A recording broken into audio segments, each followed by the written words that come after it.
In the previous video, I have explained you the structured output. Why do we need the structured output? Let's say if I say I want a remote React job that pays at least 80K. Let's imagine you are building in a job board type application and you have to build a feature, a search bar. User will write the prompt in English, and you are using OpenAI or ChatGPT to convert into the JSON object. How can you do that? First, let's do it. This one is this, you can say that without structure response, without without structured response. Let's run that node index.js. It's gonna give me, let's see what data you're gonna get.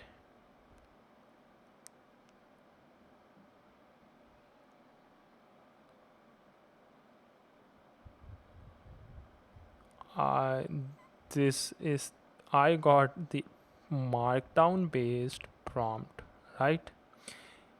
If I am building this is the useless for me for backend application for my React or front end or full stack application.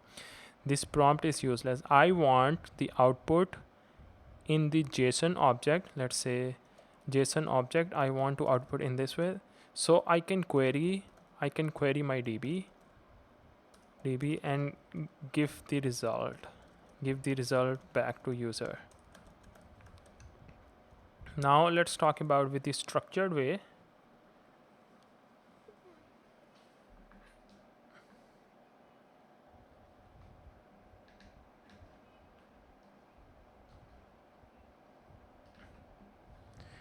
Let's talk about the structured way.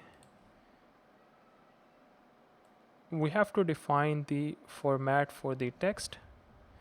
I can use that here. Text, I want the output in specific format. The format, I will specify that JSON schema. Please follow my rule, my schema structure. This one is I'm gonna give it drop filter. You can choose any name here.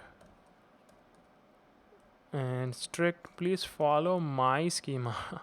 Don't give me any additional fields. Schema type is equals to object.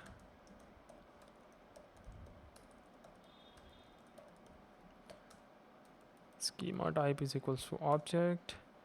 Properties. Where is the properties inside the schema? Properties. Job type. Type should be string. This should be a remote job or on-site job. Tech. The next property you have to extract from this prompt. Tech. This time we have a React. The OpenAI model will detect that, right? The next property, minimum salary. The type should be number. It will convert the 80K to 80,000. If you will have any other required properties, you can also mention that. Like these fields are required, job type is required, like all of these are required. Tech is required, minimum salary is required. Additional property, I don't want any additional properties, so I'm gonna set it to false. So everything is good now. What I can do, I can get the data, or I can get the filterable data. We have to parse into the JSON. it's gonna give me the response in the string format. So here I'm gonna log the filters. Let's see what are you going to get. It should parse the prompt and give me the result in the form of JSON object. You can see that if I write the Node.js here, Node.js instead of React, this tag value will be the Node.js. Instead of 80k, if I use the 100k, I want a on-site job, let's say. Instead of remote, I'll do that. Now you can see job type is on-site and tag is Node.js. So minimum salary is 100,000. This is the way you implement the structured output in Node.js and OpenAI.